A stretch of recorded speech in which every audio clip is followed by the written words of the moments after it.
আপনারা অনেকেই বশীকরণ করার জন্য বিভিন্ন দোয়া এসএম প্রয়োগ করেছেন, কিন্তু আশা অনুরূপ কোনো ফলাফল পান নাই। আপনাদের সবার জন্য আজকের এই ভিডিওটি। আসসালামু আলাইকুম প্রিয় দর্শক, আশা করি আপনারা সকলেই ভালো আছেন।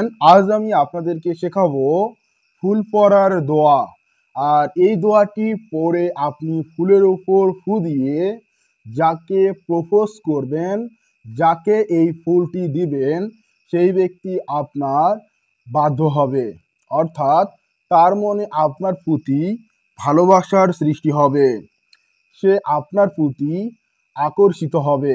বিস্তারিত এই ভিডিওতে আমি কবিরাজ সোহানুর রহমান সাগর আপনাকে জানিয়ে দেব এবং শিখিয়ে দেব যে কিভাবে আপনি একটি ফুল হাতে নিয়ে আজকের এই ছোট্ট দোয়াটি পড়ে ফু দিবেন এবং যখন আপনি আপনার প্রিয় মানুষটিকে এই দোয়া পড়া অর্থাৎ মন্ত্র পড়া ফুলটি দিবেন, সে তখন কিন্তু আপনাকে ভালোবাসতে বাধ্য হবে।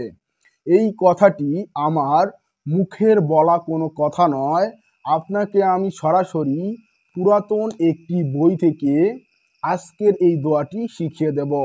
যারা এখনও আমাদের চ্যানেলটি সাবস্ক্রাইব করেননি তারা দ্রুত চ্যানেলটি সাবস্ক্রাইব করেন আর ভিডিওতে লাইক দিয়ে সম্পূর্ণ ভিডিওটি মনোযোগ সহকারে দেখতে থাকেন।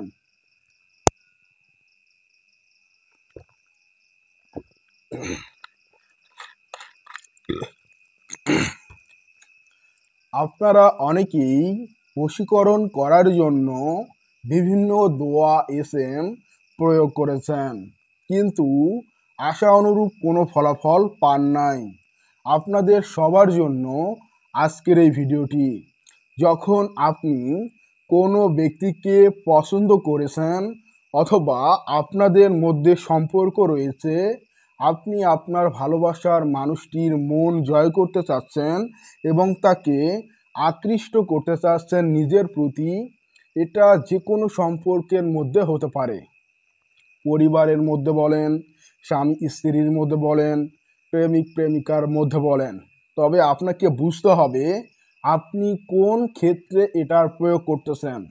সেই উদ্দেশ্যটা মাথায় নিয়ে এরকম গোলাপ ফুল অথবা যে কোনো সুগন্ধিযুক্ত ফুল হাতে নিয়ে আজকের এই দোয়াটি মাত্র 7 বার পরে ফু দিন এবং যাকে বশ করবেন তাকে স্মরণ করুন, তার বাবা মার নাম এবং তার নাম নিয়ে আপনি গোলাপ ফুল অথবা যে কোনো সুগন্ধিযুক্ত ফুলের উপর ফু দিন এবং এই ফুলটি তাকে প্রপোজ করুন অথবা তাকে গিফট দিন।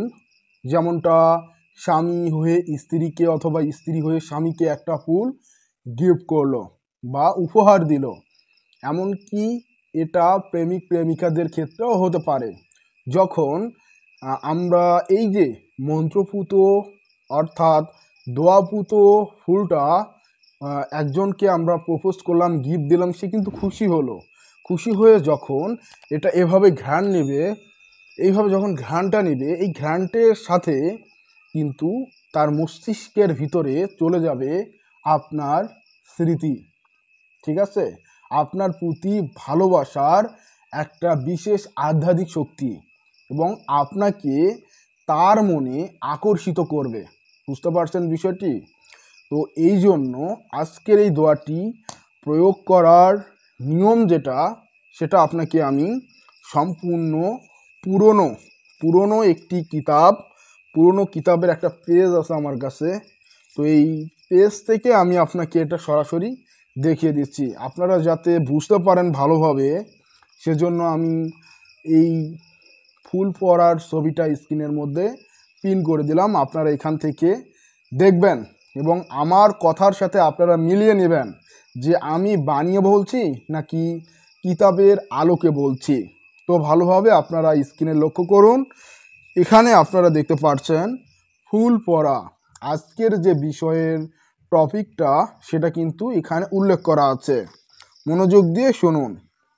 কাহাকেও নিজের ভালোবাসায় আকৃষ্ট করিতে চাহিলে একটি সুগন্ধি ফুল লইয়া নিম্নলিখিত দোয়া 7 বার পড়িয়া ফুলে 7টি ফু দিয়া যাহাকে সেই ফুলের ঘ্রাণ লইতে দেওয়া যাইবে, সে তাহার ভালোবাসায় আকৃষ্ট হইবে। হারাম উদ্দেশ্যে প্রয়োগ করিলে কোনো ফল পাইবে না, অধিকন্তু গুনাহগার হইবে। এবং এই যে দোয়াটি নিচে উল্লেখ করা হয়েছে, আর এখানে যে বিষয়টা বলা হয়েছে আপনারা কম বেশি সকলেই বুঝতে পেরেছেন, অনেকেই বুঝতে পারেন নাই, আপনাকে আমি সহজভাবে বুঝিয়ে দিচ্ছি।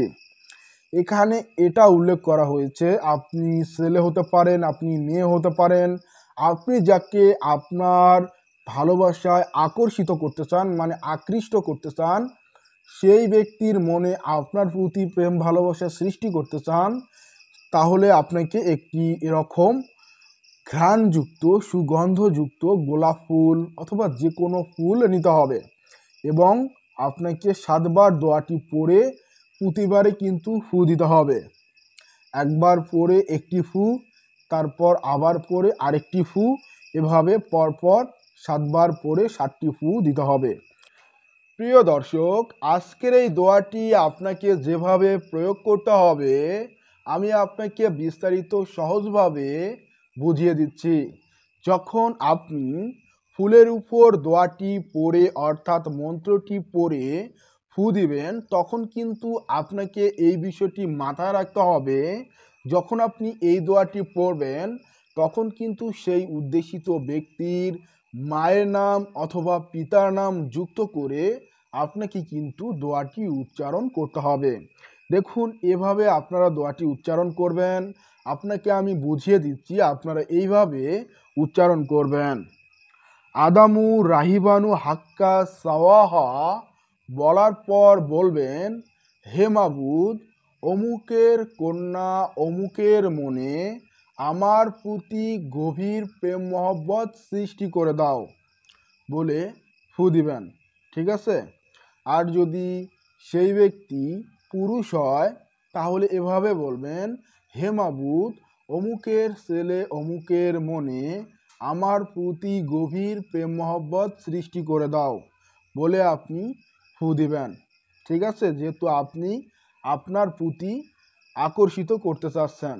এখন আপনি যদি একজন কবিরাজ হয়ে থাকেন, আপনি যদি একজন হুজুর হয়ে থাকেন, আপনি যদি একজন তান্ত্রিক হয়ে থাকেন, আপনি যদি একজন সাধারণ মানুষ হয়ে থাকেন, অপরের মঙ্গলের জন্য বা অপরের ভালো কাজে আসার জন্য আজকের এই ফুল পড়ার প্রয়োগ করতে চাচ্ছেন, সেক্ষেত্রে আপনাকে বলতে হবে, সে যদি মেয়ে হয়, অমুকের কন্যা অমুকের মনে অমুকের ছেলে অমুকের প্রতি গভীর প্রেম মহব্বত সৃষ্টি করে দাও। তখন কিন্তু আপনাকে এইভাবে বলতে হবে। আশা করি আপনারা সকলেই বুঝতে পেরেছেন। আর দোয়াটি হলো আদামু রাহিবানু হাক্কা সাওয়াহা। আমি কিন্তু পিন করে দিয়েছি মূল দোয়াটি, এটাকে মন্ত্রও বলা হয়। আর আশা করি আপনারা সকলেই আজকের এই ফুল পড়ার যে বিদ্যাটি এটা শিখে গেলেন এবং কিভাবে এই ফুল পড়া বশীকরণ প্রয়োগ করতে হবে এটা সম্পর্কেও অবগত হলেন। যদি আজকের এই ভিডিওটি আপনার কাছে ভালো লেগে থাকে তাহলে অবশ্যই ভিডিওতে লাইক করবেন, আর চ্যানেলে নতুন হলে সাবস্ক্রাইব করে সাথে থাকবেন। আর কমেন্ট বক্সে আপনার মূল্যবান মতামত জানিয়ে দেবেন। আর এ ধরনের বিদ্যা আপনাদের কেমন লাগে সেটিও জানাবেন এবং আগামীতে আপনি কী রকমের ভিডিও চাচ্ছেন আমাদের থেকে সেটিও কমেন্ট করে জানাতে ভুলবেন না। আপনারা যদি কমেন্ট করে জানান তাহলে আমরা আগামীতে সেই বিষয়ের উপর ভিত্তি করে আপনাদের জন্য আমরা ভিডিও নিয়ে আসবো, যাতে আপনারা উপকৃত হতে পারেন। বন্ধুরা, আজকের এই ফুলটি আপনার জন্য। এই ফুলের বিনিময়ে আপনারা আমাদের এই নতুন চ্যানেলটি সাবস্ক্রাইব করবেন এবং আমাদের সাথেই থাকবেন। আপনাদেরকে সম্পূর্ণ কিতাবের আলোকে আমি শিখিয়ে দিলাম যাতে আপনারা উপকৃত হতে পারেন। আশা করি আজকের এই আমাদের ইউটিউব চ্যানেল এবং যে পরিবারের মাধ্যমে আপনাদেরকে শেয়ার করতেছি, এই পরিবারে বিন্দু মাত্র বিদ্যা আমি ফ্যাক দিব না, যা দিব সব রিয়াল বিদ্যা দিব, যাতে আপনারা উপকৃত হতে পারেন। তো আমার ভালোবাসা আপনাকে দিলাম, আপনি গ্রহণ করুন এবং আপনার ভালোবাসা আমাকে দিন, চ্যানেলটি সাবস্ক্রাইব করুন। আর হ্যাঁ, আপনার যদি আধ্যাত্মিকতার জন্য কোনো কিতাব বা পুস্তক লাগে, যে কোনো বিষয়ের, আমাদের কাছে কিতাব আছে এবং কিতাবের পিডিএফ ফাইল রয়েছে। চাইলে আপনারা আমার সাথে যোগাযোগ করতে পারেন এই নাম্বারে 01964303944। এটা শুধু আপনারা যারা কিতাব নিতে চাচ্ছেন, আরও বিদ্যা অর্জন করতে চাচ্ছেন তাদের জন্য। আর যারা বশীকরণ কাজের জন্য আসতে চান, আসার কোনো প্রয়োজন নেই। আপনাকে আমি ফুল পড়া শিখিয়ে দিলাম। আরও আগামীতে আপনাদেরকে আমি আরও সহজ পদ্ধতিতে কিভাবে বশ করা যায়, মানুষের মন জয় করা যায়, আরও বিভিন্ন পদ্ধতি আপনাদেরকে আমি শেয়ার করব। আপনারা সেখান থেকে জানতে পারবেন, শিখতে পারবেন, আরও আপনাদের উপকারে আসবে। তো বন্ধুরা, ভালো থাকবেন, সুস্থ থাকবেন, আমার জন্য দোয়া করবেন। দেখা হচ্ছে পরবর্তী ভিডিওতে। আসসালামু আলাইকুম ওয়া রাহমাতুল্লাহি ওয়া বারাকাতুহু। খোদা হাফেজ।